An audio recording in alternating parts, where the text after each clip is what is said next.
Goeiemôre geliefdes.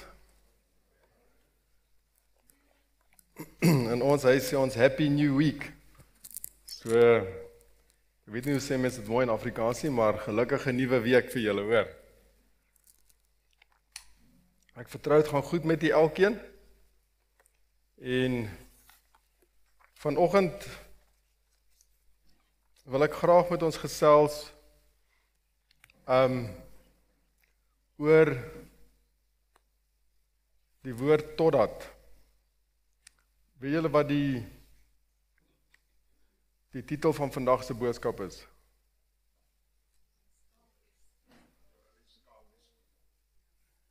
Totdat al die skapies by die huis is, né?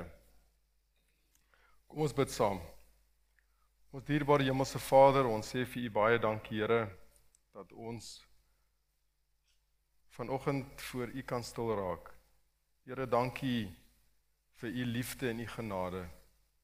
Ons wil vra, Heer, dat U op 'n spesiale wyse nou met ons elkeen sal spreek. In Jesus naam. Amen. So wat sou U sê is die bekendste vers in die Bybel? Johannes 3 vers 16. So kom ons lees dit saam. Ek dink ons almal ken dit uit ons koppe uit, né? Johannes 3 vers 16. Want so lief het God die wêreld gehad, dat hy sy eniggebore seun gegee het, sodat elkeen wat in hom glo, nie verlore mag gaan nie, maar die ewige lewe kan hê. Nou vandag gaan ons praat ook uit Johannes, ook in vers 16. Sorry, maar hulle wys my iets hier, wat so. OK, dankie.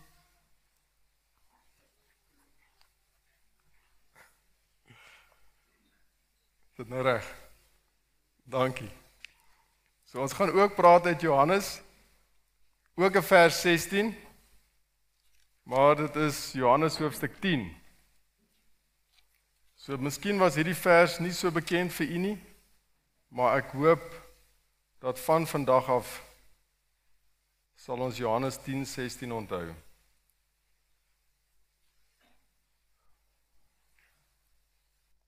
Ek het nog ander skape wat nie aan hierdie stal behoort nie. Ek moet hulle ook lei en hulle sal na my stem luister.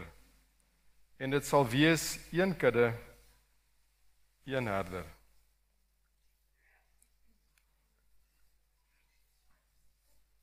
So ek gaan nou teruggaan baie jare. Ek glo nie ek was al in die skool nie. Miskien was ek 5 of 6 jaar oud. Ons het 'n besproeiingsplaasie gehad daar naby Groot Mariko. Wie van julle ken Groot Mariko? Enige iemand? Ek sien daar's daar 'n paar hande. Groot Mariko, dis eintlik 'n baie klein plekkie, maar hulle sê Groot Mariko. En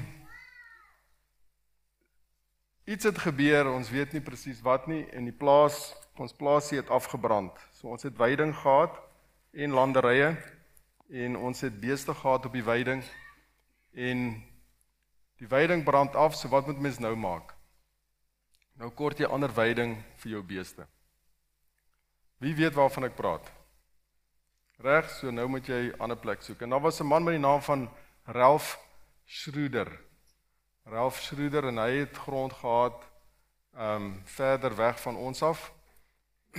En hy het vir my pa gesê, is reg, ons kan die beeste daar na hom toe bring. So die beeste is toe nou aangery daar na hom toe. Maar dis 'n vreemde plek. Ek wil amper sê vreemde mense. Jy weet, so dis nou moeilik want sy werkers, ons werkers is daar by ons plaas. En ek weet nie presies wat gebeur het nie, maar ons het toe gehoor van ons beeste was weg. En ons het soontoe gegaan om wat te doen? Om beeste te soek, né? Ons het gegaan beeste soek.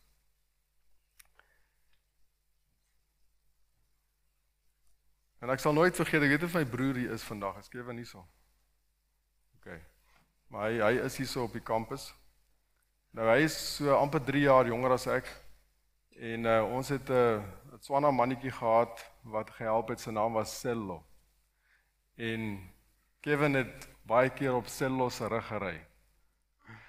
En ek moet loop want daar's nie plek vir 2 van ons op Sello se rug nie. En ons het daar op Ralph Studio se plaas gekom en ons gaan nou die groot soektog begin. En ek het so 'n prentjie in my gedagte van 'n paar van ons, my pa was daar en 'n paar werkers en ek sien my boetie op Sello se rug en ons bure se seun, die oom se naam was Piet Skeepers en sy seun se naam was ook Piet, maar hulle het hom Pietie genoem. So hy is nou die kleiner weergawe. En Pietie was daar saam met ons, ook om te kom help die beeste soek. En ons het op 'n koppie gekom. Dis altyd goed as jy bo kan kom en dan kan jy nou 'n bietjie vers sien. En ons het op hierdie koppie gaan klim en ons het gekyk, maar ons kon niks sien nie. En ek en Pietie, ons het bietjie lank gekyk. En ek het so in die hoek van my oog gesien, daar gaan Kevin en Sello, hulle volg nou die ekspedisie. En toe ons uiteindelik nou klaar gekyk het en ons soek die ander en hulle is toe weg. So ons soek nou vermiste beeste, maar nou is die soekparty ook weg vir ons. En ons begin toe voel of ons nou verlore is. Ons is nou nog klein, jy weet, ons is sulke mannetjies. En ek kan nie presies sê hoeveel ure het verbygegaan nie, maar ek en PT het toe nou goed verdwaal. En ons kom toe op 'n riviertjie af. En ons het besef, nou hierdie rivier is ons redding. Want hier is water. En my ma het vir my altyd gesê, ons moenie uit die rivier uit drink nie, maar daai dag toe drink ons uit die rivier uit. En ons het 'n paar vissies gesien beweeg daarso. En ons besluit toe wel, ons gaan moet oorleef, want ons is verlore. En ons gaan nou die visse moet vang. Maar ons het nie vierhoutjies nie, so ek weet nie wat ons sou gemaak het met die visse nie. En hulle was seker net sulke klein goedjies. En ons het gesoek daar in daai, probeer, en daai goed is blits vandag hoor. Ek sê vir jou, dan sien daar gaan een, en Pietie probeer hier, en ek probeer daar, en ons is in die water, en ons het nie een vis gevang nie. En uiteindelik, toe hoor ons stemme, en die soekparty het toe nou die verlorenes daarom opgespoor, so die beeste is gekry, en ons is gekry. En so vandag, die vers praat van skape. So vandag wil ek 'n bietjie praat oor skape, beeste en visse. Wat motiveer u om die Here se skape te soek? Wat motiveer u? Dis my vraag. Want wat ons moet besef is dat daar is ander skape. So wat sê Jesus? Ek het nog ander skape wat nie aan hierdie stal behoort nie. Ek moet hulle ook lei en hulle sal na my stem luister en dit sal wees een kudde, een herder. So hoeveel kuddes is daar? 1. Hoeveel herders is daar? 1. En ons het verlede week 'n saamtrek gehad in Pretoria en ons het so onderhoud gevoer, paneelbespreking oor evangelisasie.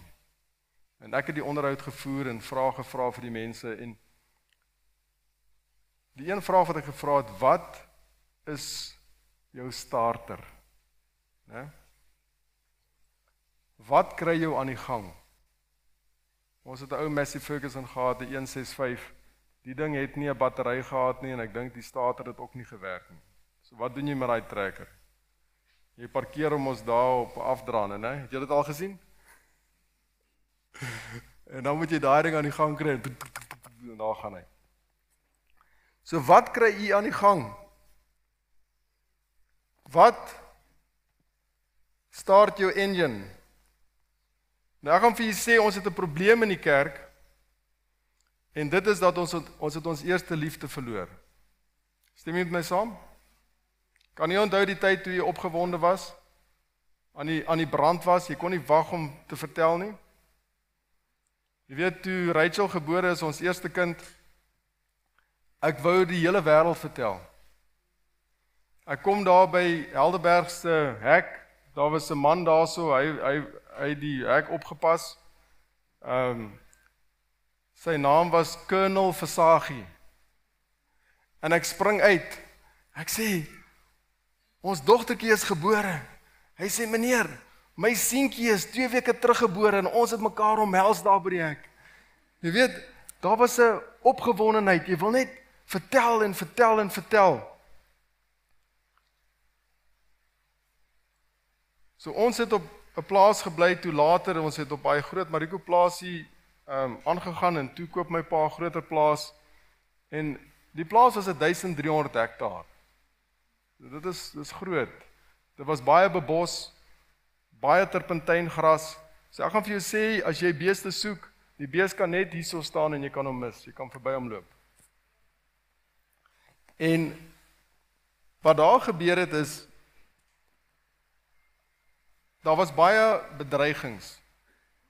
Daar was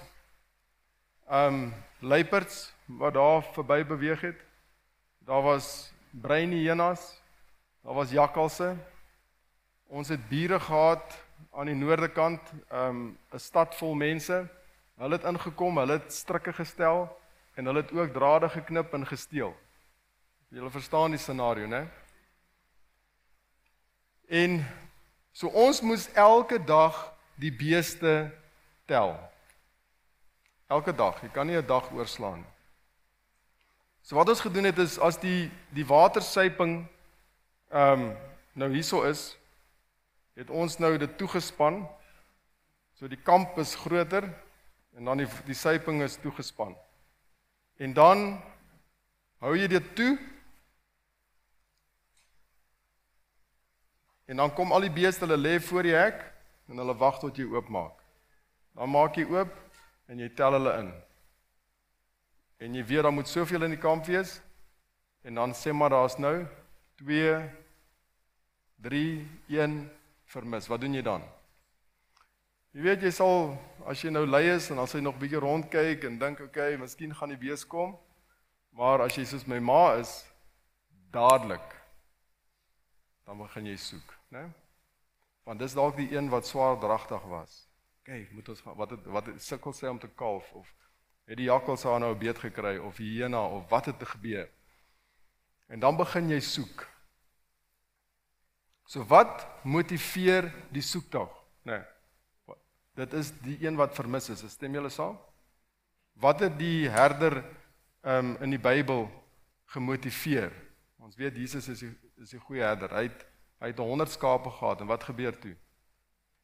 Hy tel en hy sien, daar's net 99. So hy kort 1. Hy los daai 99 en hy gaan soek daai 1. Nou, ek weet nie wat u verhaal is nie, maar daai vers 16 wat sê, ek het nog ander skape. Ek weet dat ek kom uit daai groep uit van die ander skape. En u? Ons almal, is dit nie waar nie. Want daai ander skape verwys eintlik in hierdie konteks na die heidene. So Jesus het gepraat met Jode en hy sê, ek het nog ander skape wat nog nie hier is nie. Hulle moet kom. En my pa het groot geword in 'n huis waar God nie gedien is nie. Inteendeel, hulle het nie eers gebid vir kos nie. So jy verstaan, jy kan sê dit is 'n godlose of 'n goddelose huis. Stem julle saam? God is nie daar nie. En my ma het in 'n Anglikaanse huis groot geword. My ouma het 'n baie groot teleurstelling gehad. Sy het 'n babietjie gehad en die baba het gesterf. En hulle daar in Botswana gebly en die Anglikaanse priester wou nie die kind begrawe nie, want die kind was nog nie gedoop nie. En toe het 'n methodiste predikant op sy fiets gekom en hy het die babietjie begrawe. So my ouma het 'n diep seer ontwikkel. Sy was, ek glo, 'n diep kind van die Here, maar dit was vir haar moeilik en dit lyk vir my sy het nie van daai tyd af teruggegaan na die Anglikaanse kerk. Maar een ding wat uit ons Ierse herkoms, daar's Ierse herkoms aan my ma se kant. Lyk my ma se ouma of ouma Grootjie het gesê, you must never marry a Roman Catholic. So dit is toe nou in hulle ingeprent hoor. So my ma was 'n Anglikaan en ons weet dat ongelukkig daai stelsels is baie dieselfde. Maar sy is die Lewiete voorgelees. En daar was 'n Adventiste sendeling wat by my oupa se winkels tekens van die tye kom aflaai het. En my ma het van daai tekens in die hande gekry. Hulle begin lees en ek glo die Heilige Gees het met haar hart begin praat. Sy het my eendag 'n Bybel gewys. Nou dit moes van 'n kompeteer afgekom het. En dit was een van ons Bybels met studies in. So die waarheid het so saggies in my ma se lewe gekom. My pa het 'n ander storie gehad. Ek gaan dit nie alles kan vertel nie, maar hy het 'n moeilike pad gehad. Sy pa is oorlede toe hy 14 jaar oud is en dit het 'n rebellie in hom ontketen. En hy was eintlik 'n baie moeilike kind op skool en 'n rebel en hy het maar beklei met sy vuiste. Hy het baie beklei. En op die ou end, hy het 'n liefde vir die natuur, so hy het baie ongediertes gevang en aangehou in sy koshuiskamer. En aan die ander kant dan bekleie en hy is ongehoorsaam en stout en hy het die rekord gehou vir die meeste pak slaag in die skool en toe vra hom uiteindelik hy moet sy dieretuin nou vat en 'n ander plek gaan soek. En die biologie onderwyser van Potchefstroom, hy het hom ontferm oor my pa. En hy sê kom bly by my. My pa se ma het gebly in Botswana. So julle weet dis nou 'n lang afstand tussen Botswana en Potchefstroom. En daai biologie onderwyser, sy naam was Rex Heathcote. Hy was 'n 7de dag Adventist. En ek kan net sê ons dien 'n genadige God. En daar het my pa die waarheid gehoor en die waarheid ontvang. In 1957 in sy matriekjaar is hy gedoop in die Uvango rivier. En om 'n ander lang storie kort te knip, my pa was verloof aan 'n Adventiste meisie en daar het 'n teleurstelling gebeur. En hy het so seer gekry dat hy eintlik sy rug op alles gedraai het, selfs die Here. En vir 10 jaar het hy geswerf. En hy ontmoet toe in daai tydperk hierdie baie toegewyde Anglikaanse meisie. Sy het 'n Anglikaanse skool bygewoon. Dit was 'n meisieskool daar in Bulawayo. En sy was so toegewyd dat hulle wou gehad het sy moet 'n non word eendag. En dit was my ma. Maar sy het gesê, I don't want to be a nun, I want to have babies. En om 'n lang storie kort te knip, sy en my pa het getrou. So sy trou toe met 'n backslidden Adventist. So hy het gerook, gedrink, nie die Sabbat gehou nie. En sy kon nie rook verdra nie. Sy haat rook, nou nog. En die Here het hulle gelei deur ongelooflike omstandighede. En hulle albei is toe gedoop in 1973. 'n herdoop vir my pa en die eerste doop vir my ma. So, daar's nie een van ons wat kan sê, glo ek hier, dat ons nie gesoek en gevind is nie. Stem jy saam?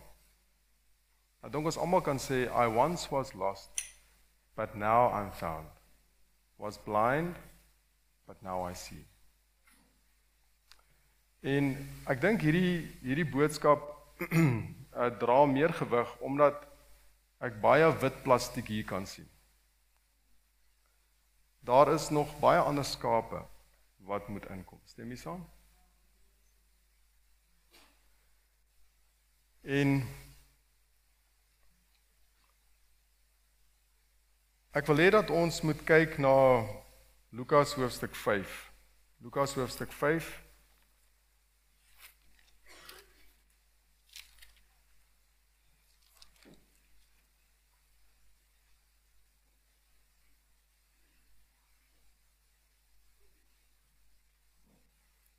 Ek wil net 'n voetnoot ek hierby sit.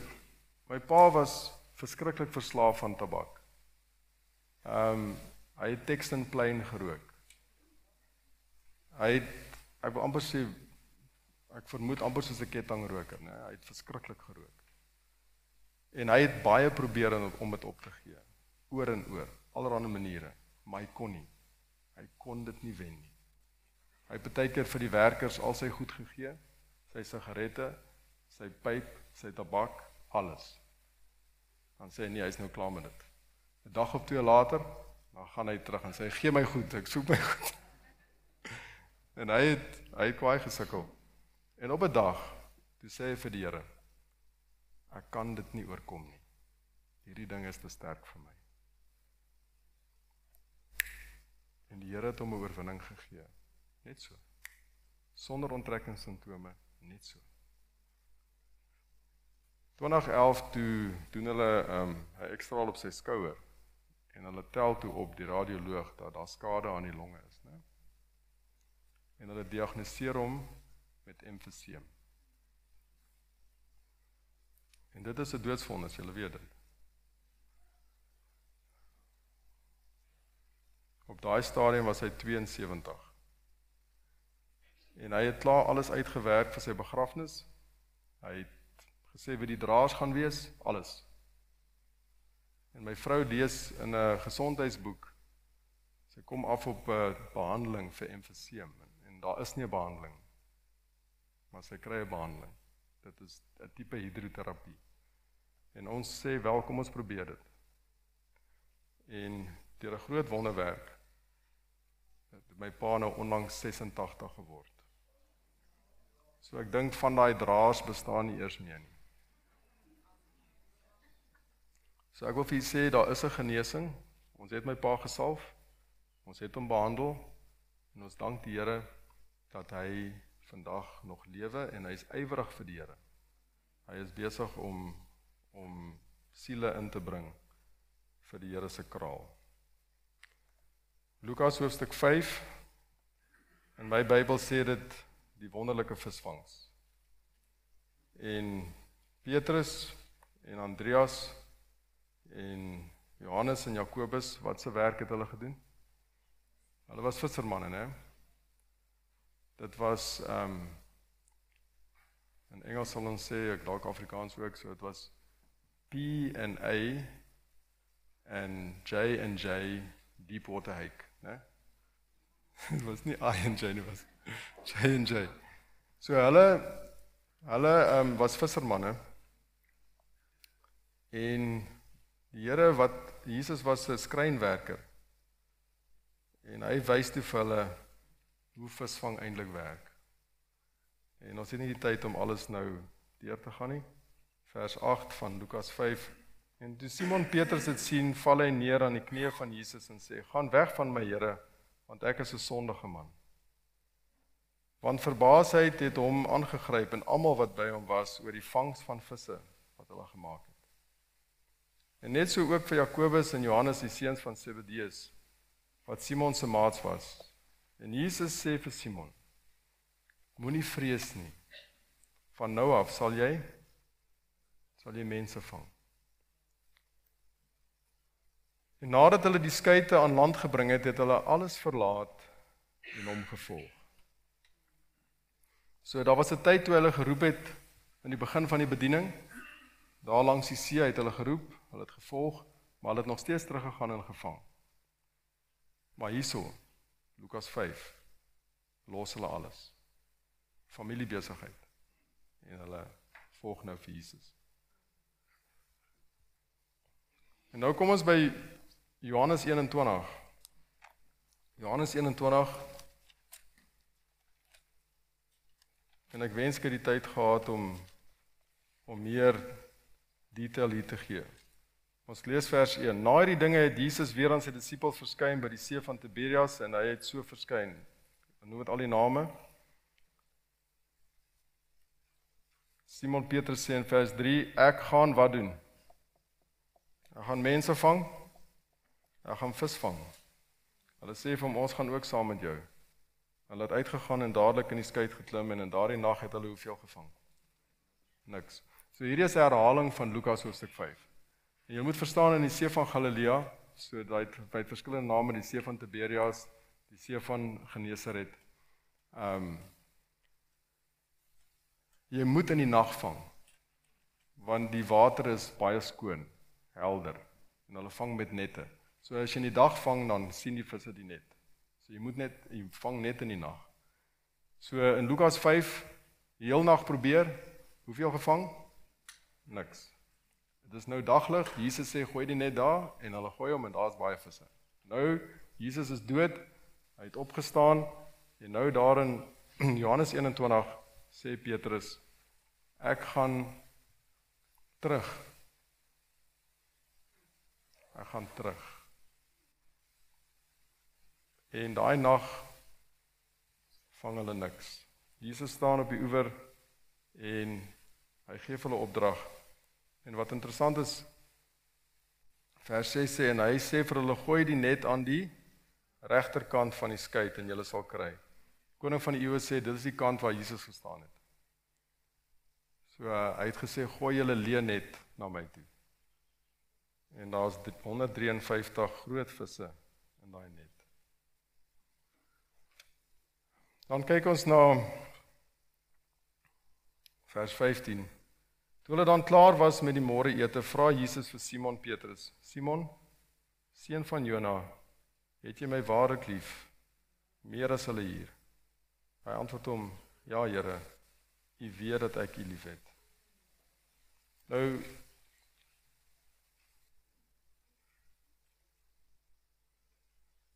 as ek die vraag vra, wie het die Here lief hierso? Ek glo ons sal ons hande opsteek. Stem jy saam? Kom ek vra julle, wie het die Here lief? Ons het die Here lief. So as ons sê, ja, ons het u lief, Here, en dan gee hy 'n opdrag. Hy sê, laat my lammers wei. Hy vra hom weer die tweede maal, Simon, seun van Jona, het jy my waarlik lief? Hy antwoord hom, ja Here, u weet dat ek u lief het. Hy sê vir hom, pas my skape op. En hy vra hom die derde maal, Simon, seun van Jona, het jy my lief? Petrus het bedroef geword, omdat hy hom die derde maal gevra het jy my lief? En hy antwoord hom, Here, u weet alles, u weet dat ek u lief het. Jesus sê vir hom, laat my skape wei. Hoeveel keer het Petrus vir Jesus verloon? Hoeveel keer het Jesus hom opgetel? 3 keer. Vir elke keer wat hy gesê het, ek ken hom nie, het hy hom gevra, het jy my lief? En elke keer het hy gesê, ek het u lief, en dan gee hy my opdrag. Nou onthou, Petrus het uitgestaan as 'n leier in die vroeë kerk. Maar op daai stadium, op daai oggend, was hy plat. En Jesus moes hom optel 3 keer. Sodat hy in Handelinge hoofstuk 3, so 3 keer verloon. Dis die 3de keer wat Jesus aan hulle verskyn. Hy tel hom 3 keer op. Handelinge hoofstuk 3. Hoeveel mense kom tot bekering? 3000. So as dit nie was vir Johannes 21, was daar nie Handelinge 3 nie. Stem jy saam?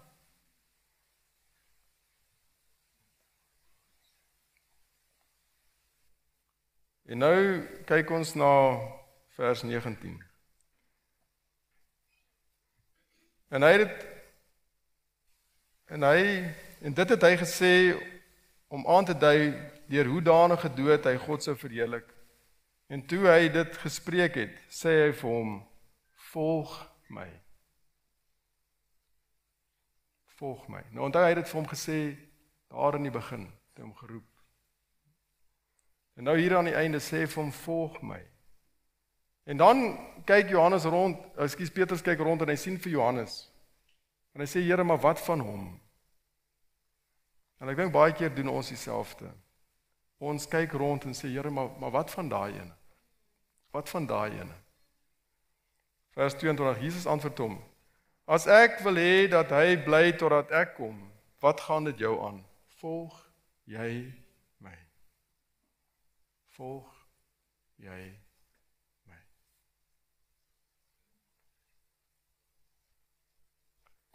So, Kim, daai tyd het hulle my Kimpie genoem, Kimpie en Pietie, ons verdwaal.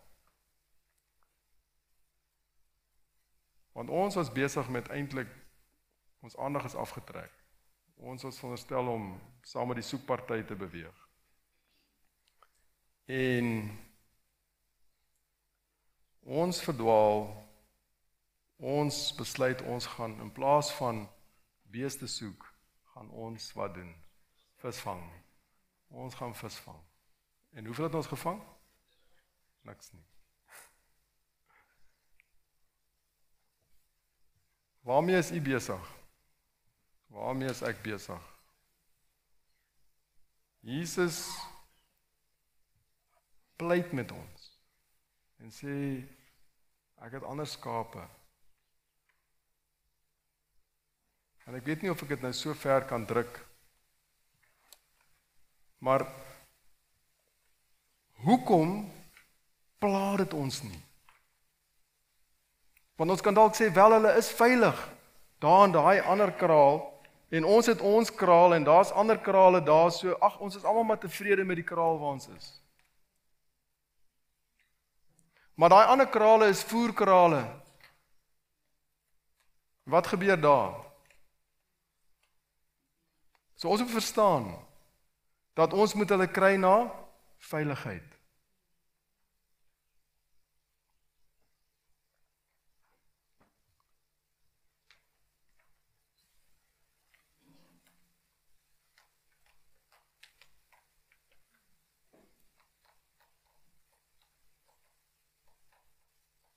Ons het hoenders gehad, en ek sien my broer is nou hier, so hy is 'n getuie. Ons het 'n klomp hoenders gehad. Ek is nou nog baie lief vir 'n hoender. En ek weet my broer ook. En ons werk was om die hoenders water en kos te gee. En jy moet dit in die middag doen wanneer jy terugkom van die skool af. Dit is vir jou werk. So ek en Kevin, ons het gewoonlik ons werkie gedoen, maar die een dag toe, ek weet nie presies wat gebeur nie, maar ons kry toe 'n paar suurlemoene en kluite, en ek en hy begin toe nou 'n oorlog voer, daar in die onderkant van die werf. So die hoenderhokke is daar, en ek en Kevin maak oorlog hier met suurlemoene en kluite. En my pa kom terug van die werk af. En die van julle wie my pa ken, hy is nie baie lank nie, maar hulle sê dat dinamiet kom in klein boksies, né? En ons was bang vir my pa. Hy het so 'n swart raambril gehad en hierdie groot lamb chop sides. En as daai man nou opgewarm raak, dan moet jy weet. En ongelukkig was daar kweperbome wat daar naby die hoenderhokke was. En toe hy daar afgestap kom, en toe sit al skemer. Ons oorlog het lank aangehou. En daai hoenders is daar teen die draad. En ek sal dit nooit vergeet nie. En nou, hulle kan nie eet as dit donker is nie. En ek sien my pa gaan daar na die kweperboom toe, en daar word 'n lat gepluk, en Kevin het sommer klaar begin huil toe hy die lat sien. En ek probeer nou die brawe ouer broer wees, en ons moes nou buk, en ek dink Kevin se houe was bietjie minder, want die trane was klaar daar, en ek kry toe my houe, en ek sal nooit vergeet, ek het daai mielies gaan haal, daai emmer mielies en die trane en die mielies en die hoenders. So, wat ons moet besef, is dat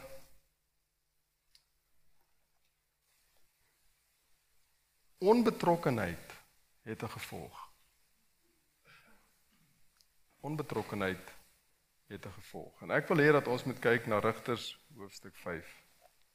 Rigters hoofstuk 5.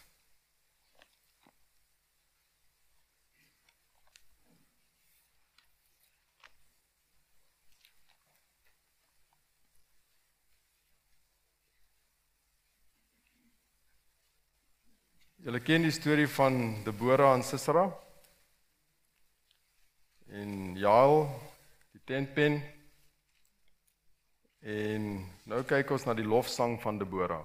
Nou in die lofsang van Deborah, hoofstuk 5, is daar 'n vers wat uitstaan.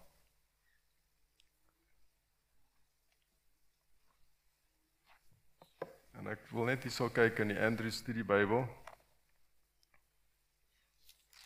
Daar is ook ietsie wat ek vir julle wil lees. So Rigters 5 vers 23. Vloek Meroz, sê die engel van die Here. Ja, vervloek sy inwoners, omdat hulle die Here nie tot hulp gekom het nie. Die Here tot hulp onder die helde. So, hier is 'n lofsang, in die lofsang is daar 'n vloek. En dit sê, vloek Meroz, sê die engel van die Here. Ja, vervloek sy inwoners, omdat hulle die Here nie tot hulp gekom het nie, die Here tot hulp onder die helde. Die kommentaar hierso in die Andrew Studiebybel sê, curse Meroz. The Israelites living in Meroz did nothing to help the army of Barak and Deborah. Even though they were close to where the battle took place, this willful neglect was a sin. Having failed to act like Israelites, they would share the curse of the Canaanites. Nou geliefdes, my vraag aan u is, wat laat u enjin begin draai?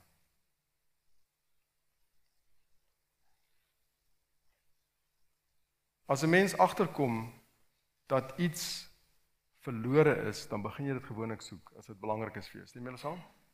Ons is daar in die middel van die Kalahari, en daar is 'n wind wat waai, en Wilna is besig met haar kontaklense, en woep, daar is die kontaklens weg. En hy val iewers in daai sand van die Kalahari. En ek wil vir julle sê, ek sien nou hierdie blokkies op die vloer. Ons het gesoek en gesoek en gesoek, ons kry niks, ons naderhand trek ons sulke lyne, en ons maak sulke soek areas, waar is daai ding? En ons is daar op ons hande en knieë, en Wilna kan nie lekker soek nie, want weet, die een is nou, en ons almal soek en soek en soek en soek, en ons trek streepies nie, hy is nie hier nie, soek daar, soek, soek, soek, op die ouend sê sy, nee, hier sê, ek het hom gekry, die ding het toe nie eintlik ver weggegaan nie. So as jy besef, iets is weg, dan begin jy dit soek. En daar is mense wie voorheen by hierdie kamp gesit het, maar hulle is nie meer met ons nie. So ek praat nou oor twee groepe. So daar's hulle wat hier was, in ons kerke, in ons plekke van aanbidding, maar hulle is nie meer daar nie. Wat moet ons doen?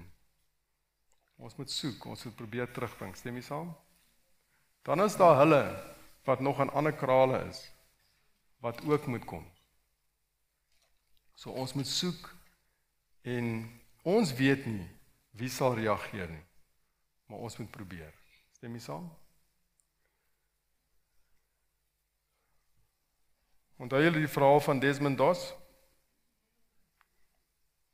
Toe hy daar op daai Hacksaw Ridge was, wat was sy gebed? Just one more. Yeah? Just one more. Net een nog, asseblief. Ons het eendag daar by Molatedi dam gaan visvang. En die hele dag sukkel ons om nou die visse gevang te kry. En naderhand is dit laatmiddag. Die son hang laag, dis nou tyd om op te pak om te gaan, en daar begin die visse byt. En die broer van my, hy is nogal 'n visserman. Jy weet, hy gooi in, en hy vang. Ek weet nie of julle dit al gesien het nie, soos wat daai hoek die water slaan, dan is die vis daar. En naderhand, daar's nie tyd om aas aan te sit nie, hy gooi net. Tinus, ek weet jy ook van visvang nou. Soos daai hoek, daar's niks aan hom nie, hy slaat die water aan, en die bakkie is al gestart, en Kevin sê, nog net een asseblief. Nog net een, hy wil net nog een vang. En wat is ons gebed? Hoeveel dae het ons oor, ons weet nie. Mag Here nog net een asseblief. Nog net een, ek wil graag nog een bring.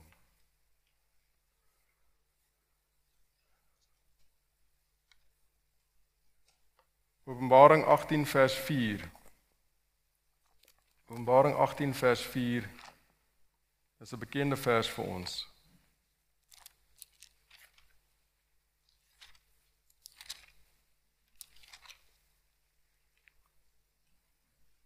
En ek het ander stem uit die hemel hoor sê, gaan uit, haar uit, wie?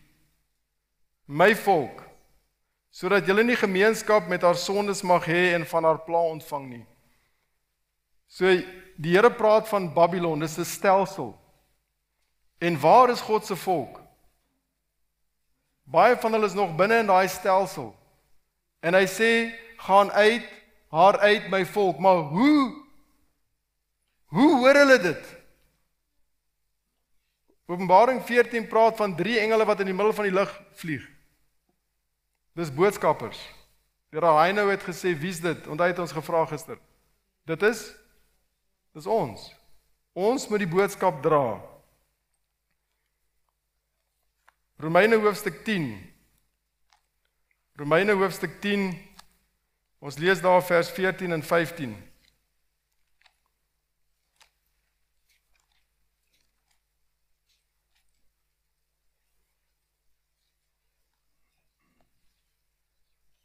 Kom ons lees vers 13. Want elkeen wat die naam van die Here aanroep, sal gered word. Hoe kan hulle hom dan aanroep in wie hulle nie geglo het nie? Hoe kan hulle in hom glo van wie hulle nie gehoor het nie? En hoe kan hulle hoor sonder een wat preek? En hoe kan hulle preek as hulle nie gestuur word nie? Soos geskryf is, hoe lieflik is die voete van die wat die evangelie van vrede verkondig, van die wat die evangelie van die goeie verkondig. So die Here roep uit en sê, ek het julle nodig om hierdie boodskap uit te dra.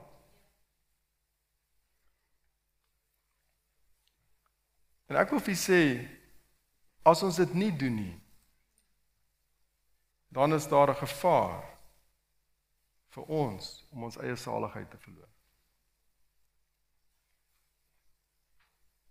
Ek het by die juniors gepraat en ons het gepraat oor Jesus wat mense gesê het, hulle moet hom volg. Ons het gepraat oor Andreas, wat na Johannes die Doper geluister het, en hy het besef dat Jesus is die Messias, en hy gaan na Petrus toe en sê, ons het die Messias gevind. En hy vra sy broer, kom saam. En ons het vir Filippus, en hy gaan haal vir Nathanael, en sê, kom hoor. En ons het so geloop, en die kinders het so in 'n sirkel gesit, en die een word geroep, en dan moet daai ene 'n ander een bring, en dan moet hulle die ander sê, kom, het was so mooi om te sien, hoe al die kinders gewag het, dat iemand hulle roep, en daar begin ons almal saam beweeg. En as ons net dit kan sien in ons geestesoog, waar ons nou hier van hierdie berg afgaan, en iemand, 'n petroljoggie, iemand daar by die plek waar jy jou kruideniers koop, 'n bierman, 'n biervrou, om sê kom. En ek weet, dis nie altyd maklik nie, maar as ons aanhou probeer, die Here sal die oes inbring. Maar as ons nie beweeg nie, dan is daar 'n gevaar. My ma se oom het geveg in die Tweede Wêreldoorlog, aan die kant van die geallieerde magte. Hy was van Rhodesia gewees. Sy naam was Dennis, die van was Deadman, maar dit is D-E-D, not D-E-A-D, so is Deadman. En hy het gevoel, hy moet gaan veg in hierdie oorlog. Hy was 17 jaar oud, jy moes 18 gewees het. En ongelukkig, hy het toe nou alleen vertel en gesê, hy is 18, en hy gaan toe in die oorlog in. En hy was in 'n Spitfire gewees. En hy was, lyk my, bo aan die lys van die Japaneese. Daai ou moet hulle kry. En hulle het hom baie keer afgeskiet, hulle het hom gevange geneem, hulle het hom toegesluit. Op 'n stadium moes hy in modder staan tot hier by sy nek. Paddas gegee om te eet. Verskriklike lyding deurgegaan. Maar elke keer het hy ontsnap. Hulle tonnels gegrou, uit die tronke uit, hulle is uit, en dan gaan veg hy weer. Hy het nie opgehou nie. En die een keer toe ontsnap hulle, en dat was in die sneeu gewees. Ek weet nie, dit moes iewers ter seker in Europa gewees het, waar dit gebeur het. En toe hulle uitkom, hy en 'n paar van sy makkers, jy weet, hulle is uitgeteer, hulle het nou gegrou om uit te kom, en nou is dit sneeu en is koud.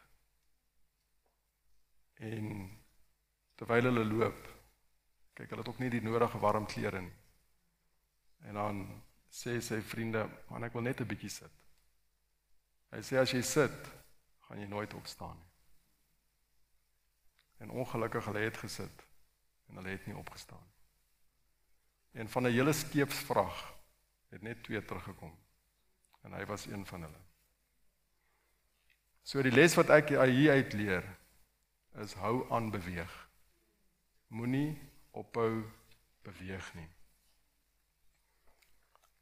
Kan iemand my net help met die tyd? Ek kan nêrens tyd sien nie. Wat is die tyd? Nou, so ons tyd is verstreke. Okay. So ek gaan nou afsluit.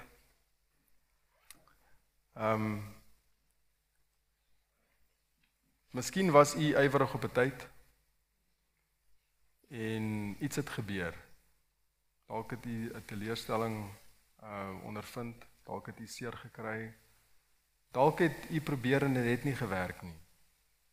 Ek het 'n paar verhale wat ek kan vertel, waar 'n mens probeer het en gedink het, dit was 'n mislukking. Maar eintlik was dit nie. Want die Here het sy tyd. Ek gaan julle een storie vertel. Die eerste evangelisasie reeks wat ek die voorreg gehad het om te hê, was in Noord-Wallis. En dit is 'n moeilike gebied om te werk. Ons het die poging gehou, die Here het 'n wonderwerk gedoen. Die mense het meer geword elke aand, nie minder nie. Dit was 60 km, 40 myl van waar my skoonpa predikant was. En dit was 'n, kom ons sê, 'n unentered area. En daar was 'n hele paar mense wat gesê het hulle wil gedoop word. En toe die dag van die doop, moes hulle nou gegaan het van Wrexham na Rhyl, om gedoop te word. Die kerk, daar het vir my skoonpa gesê, jy sal niemand hier doop nie. Niemand. Die vorige predikant het in 15 jaar 2 mense gedoop. En dit was sy 2 kinders. My skoonpa was predikant in Suid-Afrika en hy het baie siele ingebring vir die Here. Hy kom daar en dit is droog. Ons hou die poging, daar's doopbesluite en daai Sabbatmiddag van die doop, weet daai doopbad was baie lanklaas vol water. En hy wag vir daai mense om te kom en hoeveel het gekom? Nie een nie. En toe ek daai tyding ontvang, toe was ek baie moedeloos. My eerste poging, doopdiens 0. Ek was toe terug op Helderberg. En ek het eintlik opgegee. En weet julle, maar my skoonpa het nie opgegee nie. En hy het aangehou werk met daai mense, bokant sy kilometers gery van elke maand, hy het op en af Bybelstudies, op en af. En daar het 'n groepie begin vorm. So dit was in die jaar 2002. 2003 het hy aangegaan. 2007 het hy gesterf na ongeluk. En die Welsh Mission se president het gesê, hulle gaan nou die Wrexham kerk toemaak. So dit was vir my nog 'n teleurstelling, om te sê, ja, my skoonpa het soveel jaar daar gearbei. Hy het op pensioen gegaan, hy het met sy pensioentjie op en af gery en daai mense bedien. En my skoonma, sy was lank in die hospitaal, ons gaan toe terug Wallis toe om haar te help om dinge uit te sorteer daar. En ons, die Sabbat het toe nou aangebreek en Sabbatoggend wonder ons waar gaan ons nou heen gaan. Die president het gesê hy maak die kerk toe, so ons besluit wel, kom ons gaan kyk wat gaan aan by Wrexham. En ons kom daar aan by Wrexham, ons gaan in die kerk in en raai wie preek daai dag? Die Welsh Mission president. Die man wat gesê het hy maak die kerk toe. En weet julle, die Here het so geseën dat daai kerk het die grootste kerk geword in Noord-Wallis. Daar waar my skoonpa die predikant was, het naderhand 'n groepie geword. Hierdie is waar die predikant gebly het.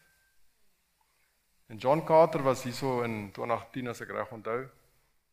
En ek en hy het bietjie gesels. Ek was deel van daai groot uitreik in Johannesburg. En hy het my so gekyk en hy het gesê, toe hy nou hoor wat gebeur het met my skoonpa, en hy sê, you, dit was nou 'n plural, né? You deserve a gold medal. You planted a church in the hardest territory in the world. Dit besef ek dat hierdie is nie ons werk nie. Dit is God se werk. Ons moet net doen wat hy vra. Moenie bekommerd wees oor die uitslag nie. Doen net jou bes.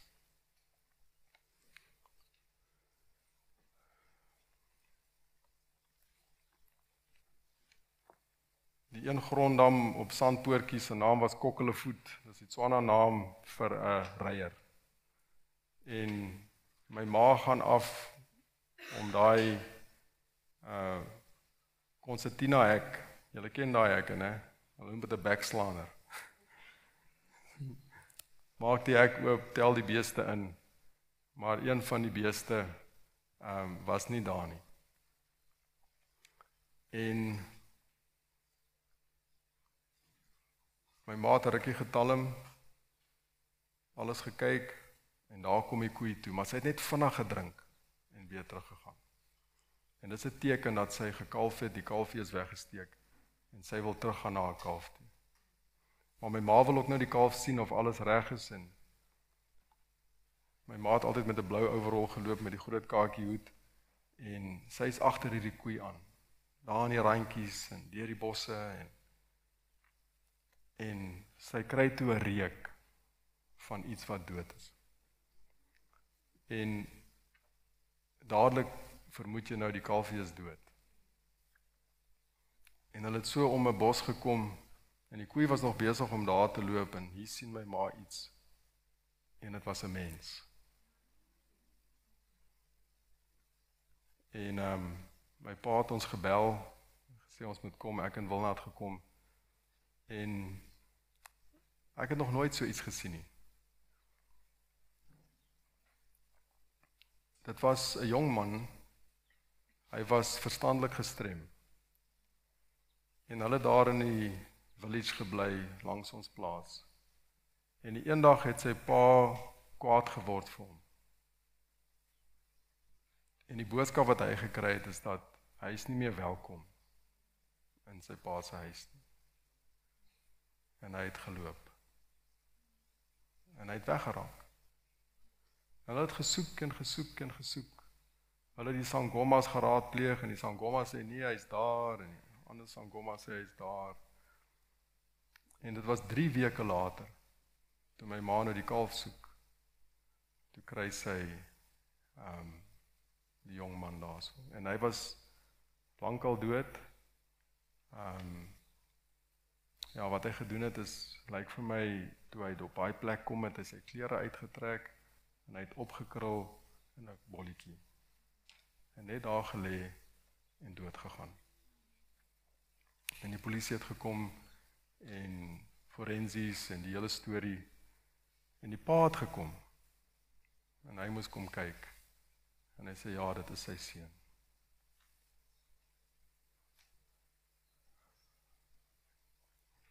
Dit is 'n hartseer verhaal, maar waar ek dankbaar is dat hulle het hom gekry, en daar kon daarom closure wees vir daai familie.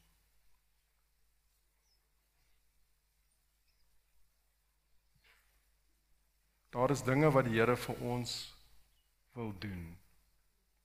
Daar is dinge wat hy vir ons wil wys. Daar is mense wat hy wil inbring, families wat hy wil help, pyn wat hy wil genees, as ons maar net bereid is om te sê, Here, hier is ek, stuur my, ek is bereid om te gaan.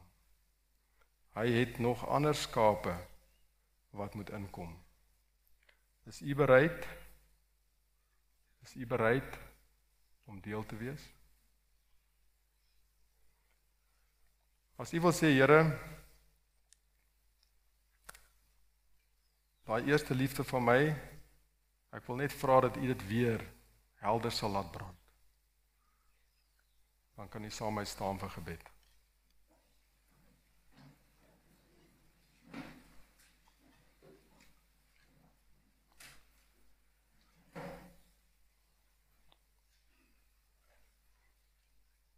Ons dierbare Hemelse Vader, Here, baie dankie dat ons vandag hierdie voorreg het om voor u te staan. En Here, u het dit duidelik gemaak dat u nog ander skape het wat gesoek moet word en ingebring moet word. En Here, mag ons nie vrede hê totdat al die skape veilig in die kraal is nie. Help ons om daai ou vriende van ons wat saam met ons in u kerk was, dat ons sal uitreik na hulle toe. Mense wat gedoop is en amper dadelik weer weg was. Help ons om na daai naamlyste te gaan kyk. Sê, waar is hulle nou? En dan is daar ander wat hulle dien u met die lig wat hulle het. Maar daar waar hulle is 'n plek van gevaar. Help hulle, Here, om deur ons u stem te hoor en veilig te kom na u kraal. Here, ek vra dat u asseblief daai vlam wat eens in ons harte helder gebrand het, dat u dit weer vir ons vandag sal aansteek. En dalk het van ons moedeloos geraak. Ons dink, ag, dis maar beter om terug te gaan om vis te vang. Here, mag u ons optel mag U ons verseker van U liefde vir ons. En mag ons daai woorde hoor, volg jy my. En soos ons volg, mag ons ander mense ook nooi om te volg. Dis ons gebed in Jesus naam. Amen.